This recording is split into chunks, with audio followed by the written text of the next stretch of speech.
Evelyn fired him right there in the hallway, in front of everyone on the 14th floor, over a single sheet of paper he had picked up off the floor. No investigation, no questions worth answering. Just one cold look and a sentence that landed like a door being locked from the outside. Pack your things and go. Elijah didn't argue. He didn't beg. He pulled off his work gloves, folded them with the kind of quiet precision that made the moment even harder to watch, and he walked away in silence. But exactly 5 minutes after he stepped into that elevator, 5 minutes, the conference room door flew open, and Evelyn walked out with all the color gone from her face. A $47 million contract was collapsing in real time, and the only person in the building who could save it had just been sent home. What she didn't know yet was who that man really was, and what he had chosen to leave behind. The 14th floor of Meridian Group's Chicago headquarters was a different world at 6:15 in the morning. No voices, no phones, just the low hum of ventilation and the sound of wheels rolling across polished concrete. Elijah Monroe pushed his cleaning cart past the row of glass-walled offices, working the way he always did, methodically, without hurry, without noise. He had learned long ago that invisibility was a kind of freedom. Nobody watched the man with the mop. Nobody asked him questions. That suited him perfectly. He was 34 years old, broad-shouldered, with calloused hands and eyes that took in more than they let on. He had been working the early shift at Meridian for just over a year, 6 in the morning until 2 in the afternoon, 5 days a week. By 2:30, he was at the school gate waiting for Isaac. That was the whole architecture of his life, and he had built it that way on purpose, not out of lack of ambition, out of something harder to explain to people who hadn't earned the understanding of it. Isaac was 7 years old and thought his father hung the moon. He had his father's jawline and his mother's way of laughing at things that weren't meant to be funny. Every morning before Elijah left, the boy was still asleep at the neighbor's apartment, tucked under a blanket at Margaret's place, 2 doors down. A stuffed dog named Wren pressed under his arm. The dog was missing one button eye and had been repaired twice with black thread, but Isaac refused to consider a replacement. Some things, he had explained to his father with complete seriousness, you just kept. Elijah had agreed without adding anything to that. Margaret had 3 grandchildren of her own and treated Isaac like a 4th. Elijah paid her what he could. She accepted it without making him feel small. He was grateful for that more than he ever said aloud. He was grateful for a lot of things he didn't say aloud. Down the hall, the design team's workspace was littered with the organized chaos of people who had been working around the clock. Meridian Group was in the final stretch of its most important project in a decade. The Halo account, a full brand identity overhaul for Vantage Industries, a logistics conglomerate with offices in 11 states, was worth $47 million over a 4-year engagement.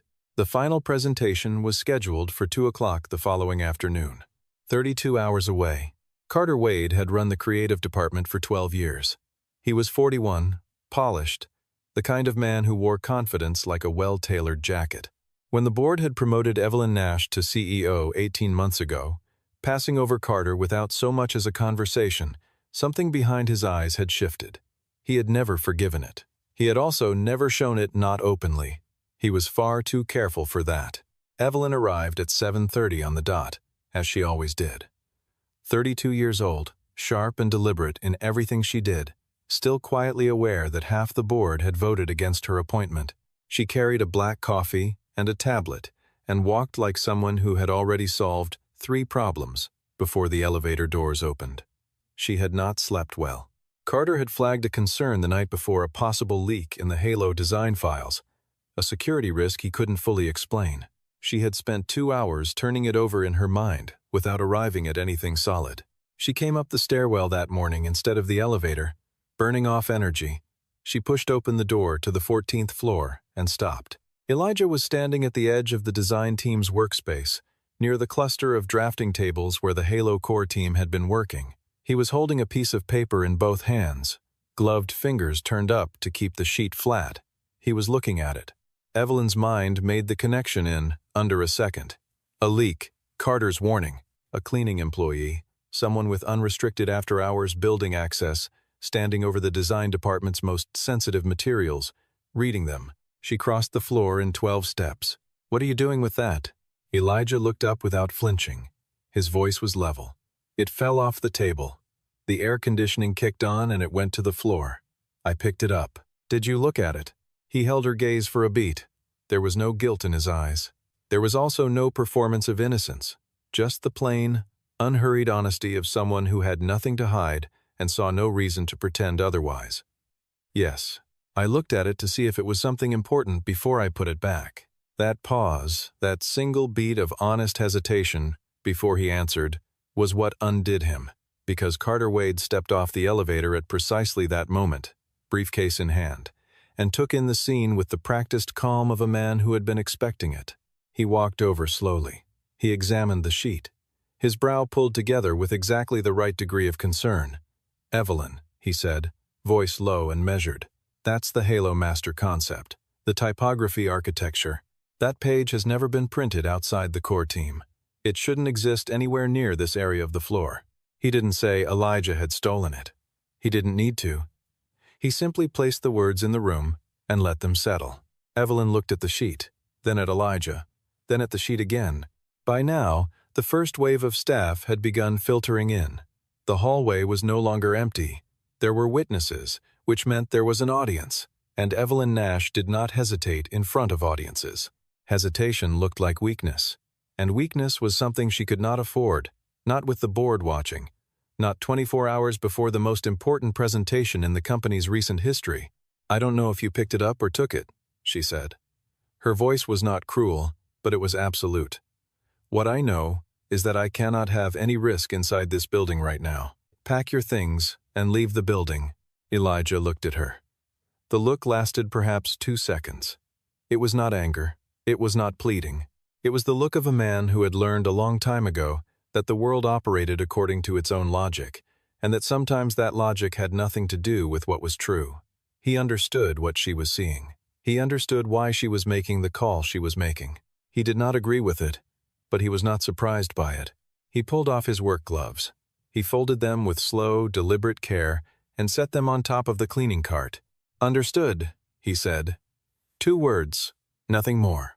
He collected his personal items from the supply room, a water bottle, a small notebook, a photograph of Isaac tucked inside the front cover. He knotted his jacket at his waist and walked down the hall toward the elevator. Around him, colleagues looked at their phones, at their shoes, at the middle distance. No one spoke. Grace Calloway, the senior executive assistant who had worked on this floor for 6 years, stood near the copy station and watched him go. Her mouth opened. Evelyn's eyes, from 30 feet away, closed the conversation before it started. The elevator arrived. Elijah stepped inside. Just before the doors met, his phone buzzed in his pocket. He looked at it. A text from Margaret. "Isaac wants to know if you're coming home early today. He wants to practice reading with you tonight." Elijah looked at the message for a long moment. Then he put the phone away, and the doors closed, and the floor indicator above the elevator began counting down. Evelyn watched the number drop. Then she turned back toward the conference room. There was work to do. She pushed the discomfort down to somewhere she could deal with later. Carter fell into step beside her, already talking about contingency timelines.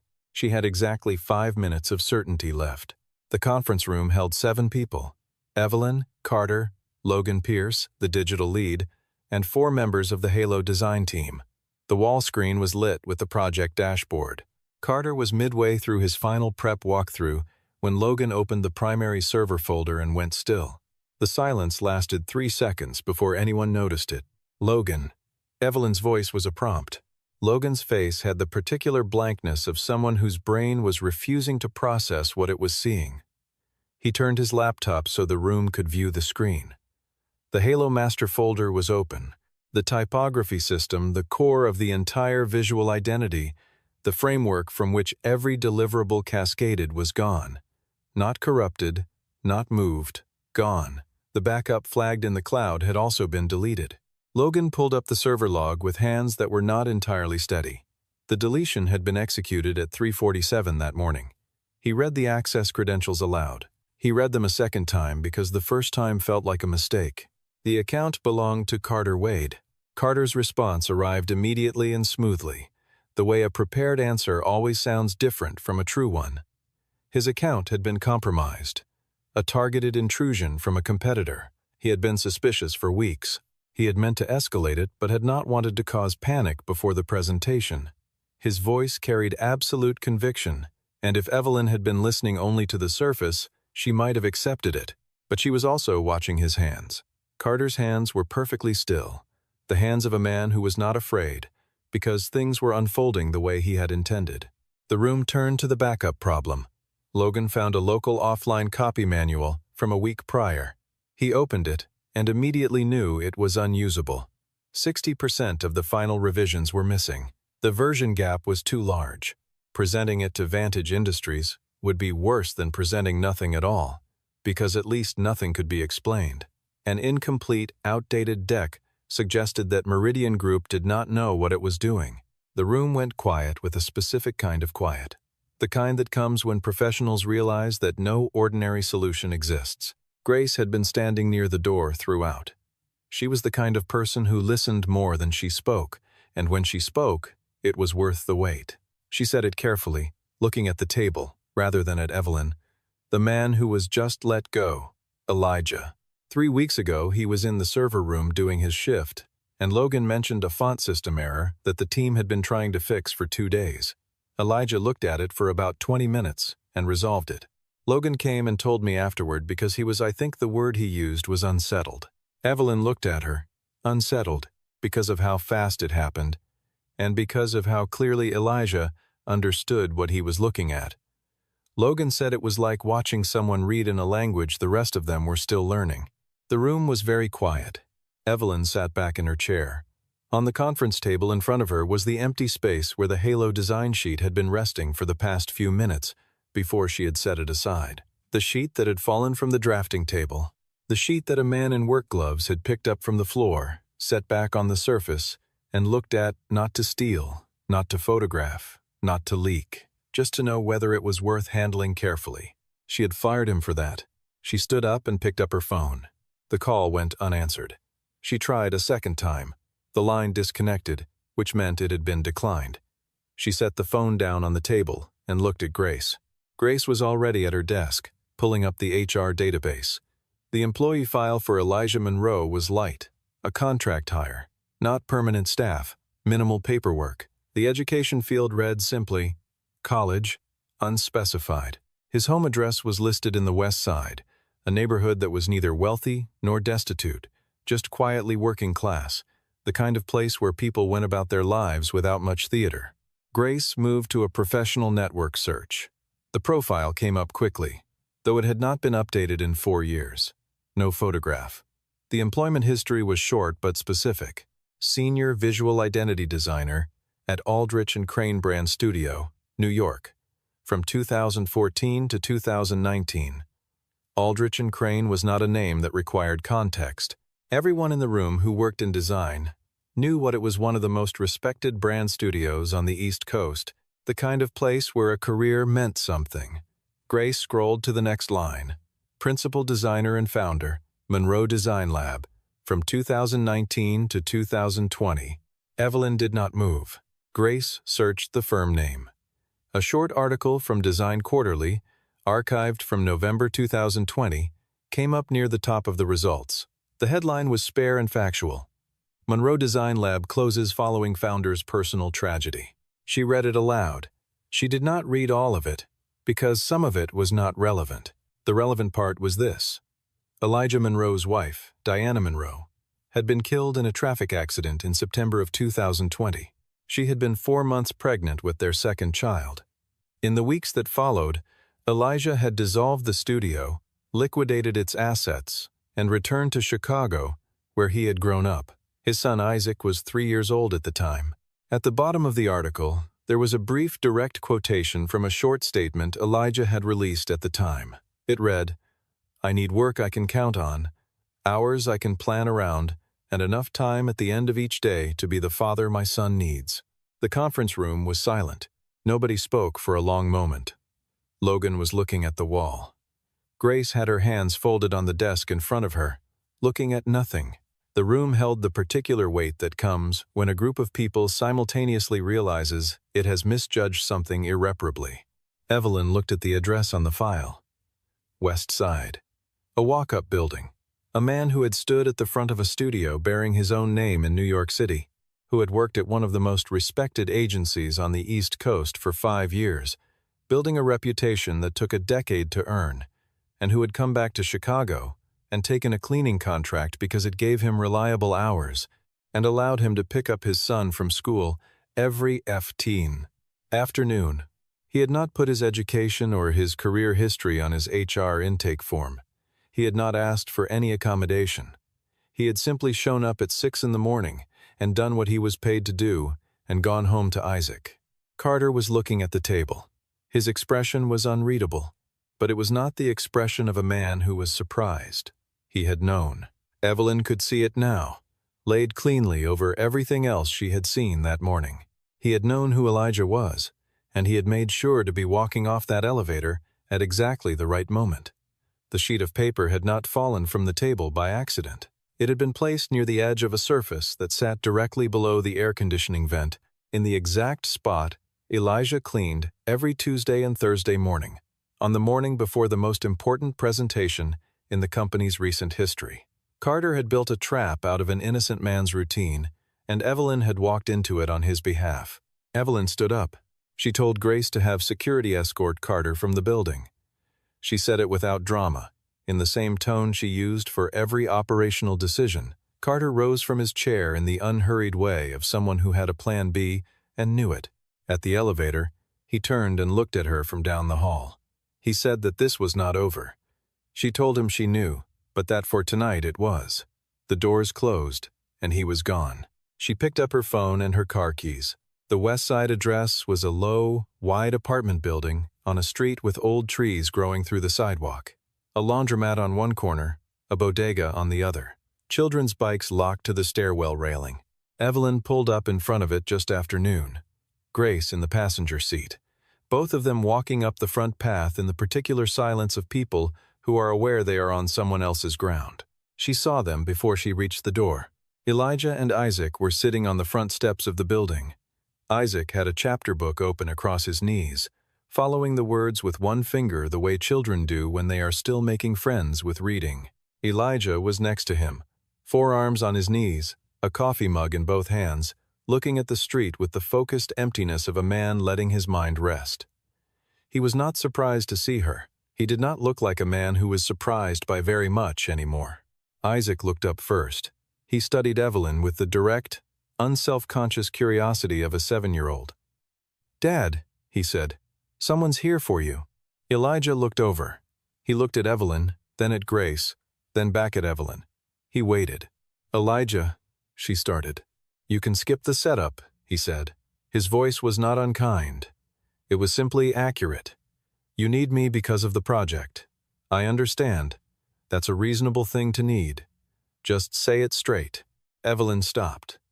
In 18 months as CEO, she had sat across from board members, hostile clients, institutional investors, and a managing director who had once thrown a binder at the wall during a budget meeting.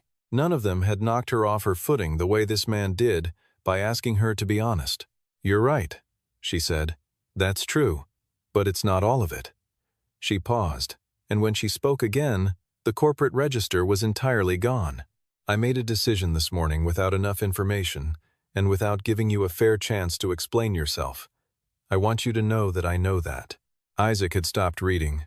He was watching the adults with the polite attention of a child who has learned that adult conversations are sometimes important. Elijah looked at his son for a moment. He set down his coffee mug. "Give me a few minutes," he said. He went inside and knocked on Margaret's door and came out 2 minutes later, pulling on his jacket. They sat on the building's front steps together, Evelyn and Elijah, and the negotiation that followed was the most direct conversation Evelyn had conducted in years. He asked her what she needed. She told him, the complete Halo visual identity system, rebuilt from brief, presentable to a sophisticated client by 2 o'clock the following afternoon. She named a figure 10 times his monthly contract rate, with a performance bonus on top. He said he didn't need the money at that level. She waited. He told her 3 things. First, Isaac came with him. The boy would have a quiet room, Wi-Fi, and a place to sleep if the night ran long. Elijah would not leave his son alone overnight. That was not a preference. It was a condition. Second, Carter Wade did not come near the workspace Elijah would be using. He did not want an explanation on the record. He simply required it. Third, when the project was delivered, the creative credit in the Vantage Industries contract documentation would carry his name, Elijah Monroe, designer of record, not hidden inside the company attribution. His name, visible. Evelyn heard the first two conditions and agreed to them without hesitation. The third one she heard differently. She looked at him for a moment, and what she saw was not a man making a demand. It was a man quietly reclaiming the thing he had spent 4 years folding up and putting in a drawer. "Done," she said. Then she asked him about Carter, why Carter specifically needed to be excluded. Elijah's answer was quiet and direct. "Because that paper didn't fall off the table on its own." A long pause.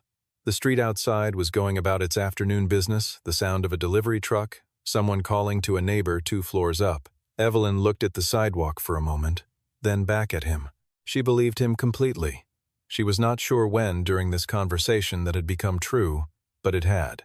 They were back at the building by 6:30.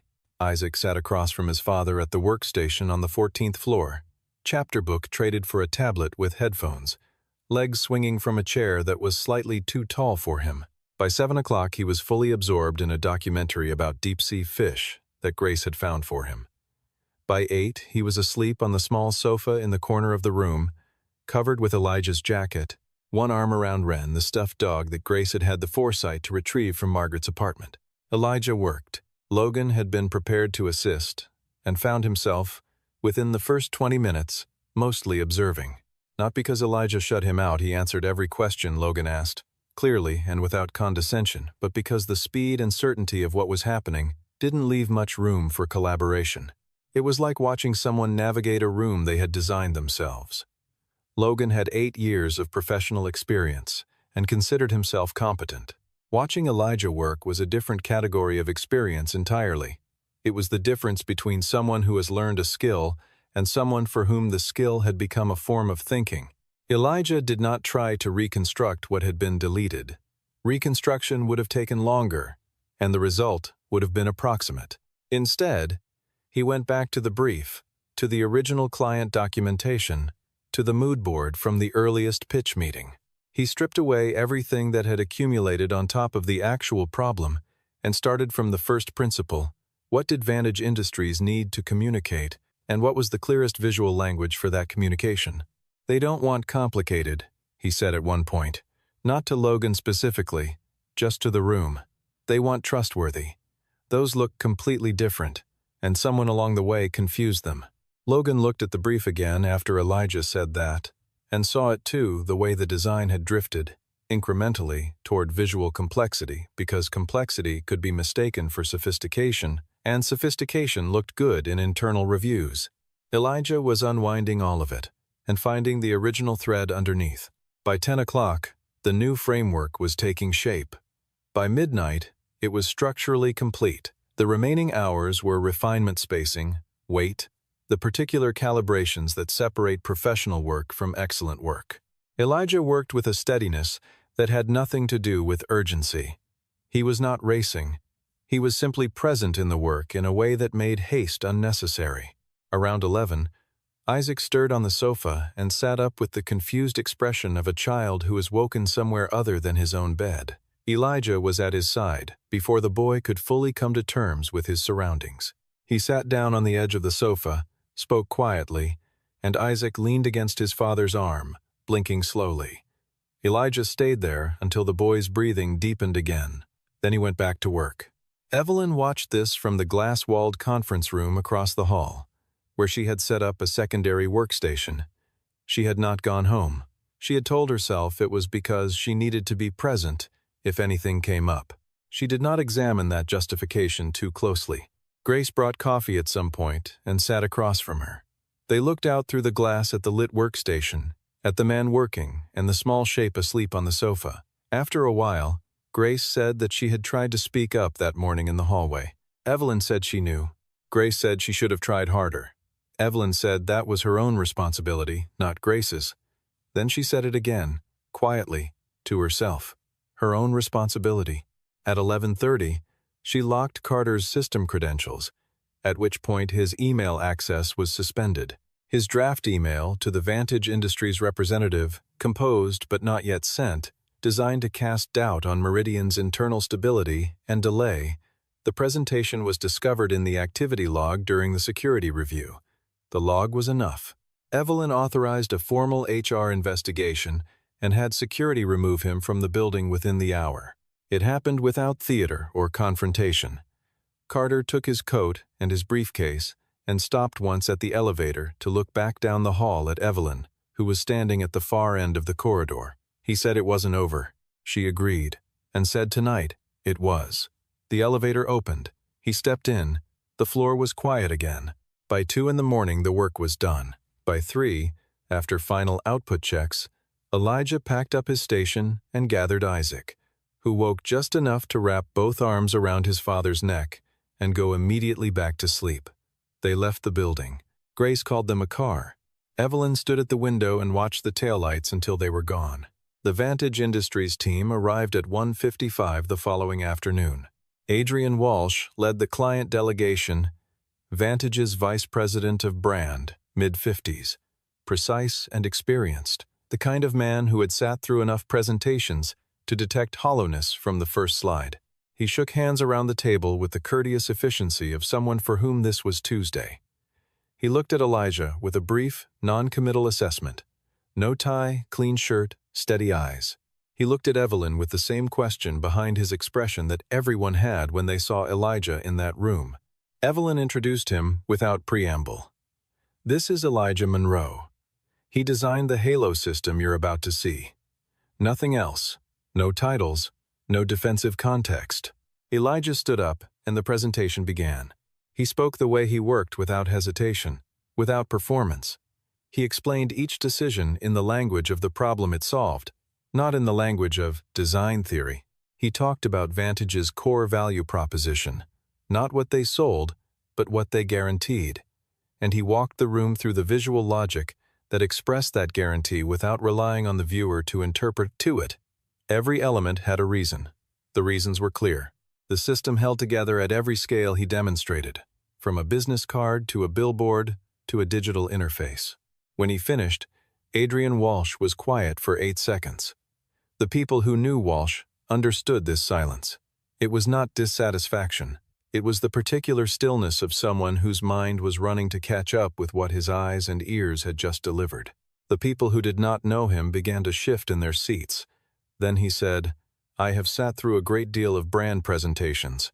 This is the first time in recent memory that I finished one without finding a single thing I felt compelled to push back on." He looked at Evelyn. "Who did you say this was?" "Elijah Monroe," she said. Walsh looked at Elijah again. Something passed across his expression, the recognition of a professional who has just encountered another professional operating above the waterline he had expected. "I'd like Mr. Monroe's name on the contract documentation," he said, "as designer of record." Evelyn did not look at Elijah when she answered. She was already smiling slightly, looking at Walsh. "That was already part of our terms," she said. The contract was signed in that room before the Vantage team left the building. In the hallway outside afterward, Elijah checked his phone. A message from Isaac, sent from Margaret's tablet. "Dad, are you done yet? I'm hungry." The corner of Elijah's mouth moved. Not a performance, just the small, real thing that only happens when a person forgets, for a moment, to be guarded. Evelyn came out into the hallway. "Mr. Monroe," she started. "Elijah," he said. She adjusted. "Elijah." She looked at him straight. "I want to say something that isn't about the company or the contract." He waited. "I looked at you yesterday morning and decided what you were before I asked you a single thing. I knew better than to do that.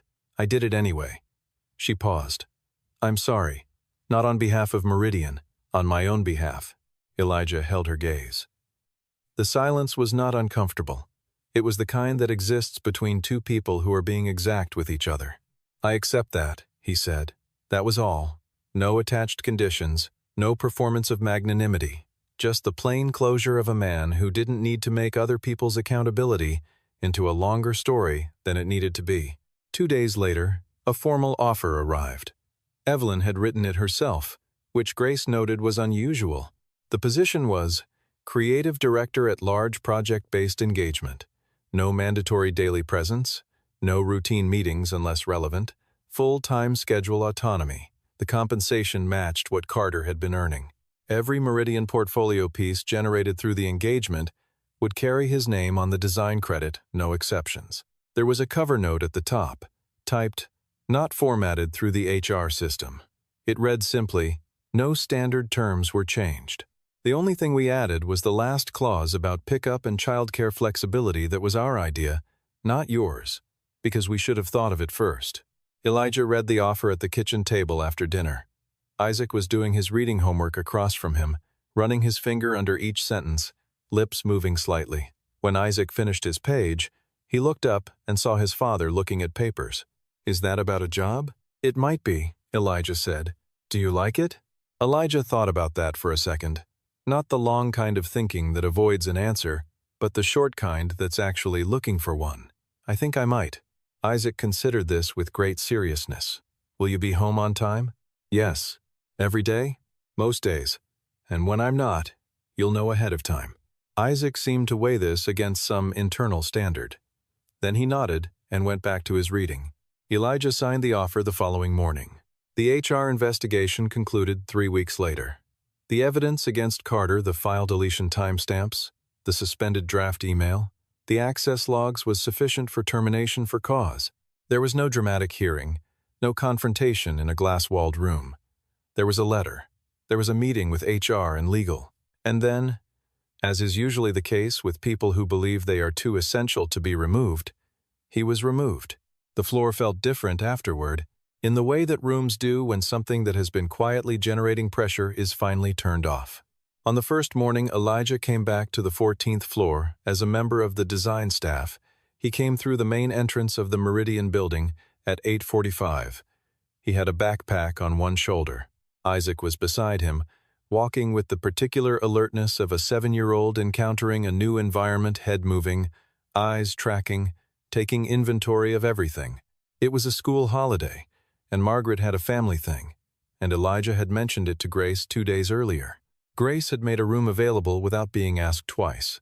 At the front desk, the receptionist looked up with the professional pleasantness of someone who cross-references a name. Can I get your name, please? Elia Monroe. She looked at her screen, and her expression shifted slightly, the way it does when a name appears with more attached to it than expected. Of course, Mr. Monroe. Elevator 3, 14th floor. They're expecting you. He guided Isaac to the elevator with one hand lightly at the back of the boy's shoulders. Isaac stepped in and looked up at the floor numbers above the doors, with the wide-eyed focus that buttons and mechanisms always inspired in him. On the 14th floor, the doors opened. Evelyn was at the far end of the hallway, standing near the corridor that led to the senior office wing, tablet in hand, speaking quietly to one of the project managers. She looked over when the elevator opened. She looked at Elijah. She looked at Isaac, who had stepped out of the elevator and was looking down the length of the hallway with the expression of someone taking serious architectural inventory. She looked back at the project manager and finished the sentence she had been in the middle of. Then she turned and walked toward the interior office, and just before she cleared the glass partition, something happened to her face. Not a formal expression, not a professional one. Just the quiet, private kind that people make when they don't think anyone is watching. She was through the door before it fully settled. Behind her, Isaac had pulled on Elijah's sleeve. "Dad," the boy said, not in a whisper, "how come your desk is bigger than everyone else's?"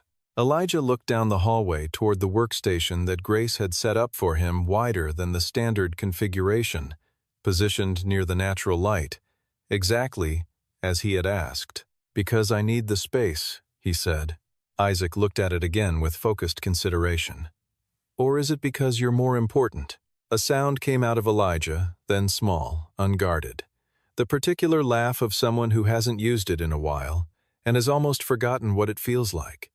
"Ask me later," he said. He started walking down the hall toward his desk. Isaac fell into step beside him, and the morning light through the long windows lay itself across the floor in the straight, unhurried lines of something that had finally decided to stay.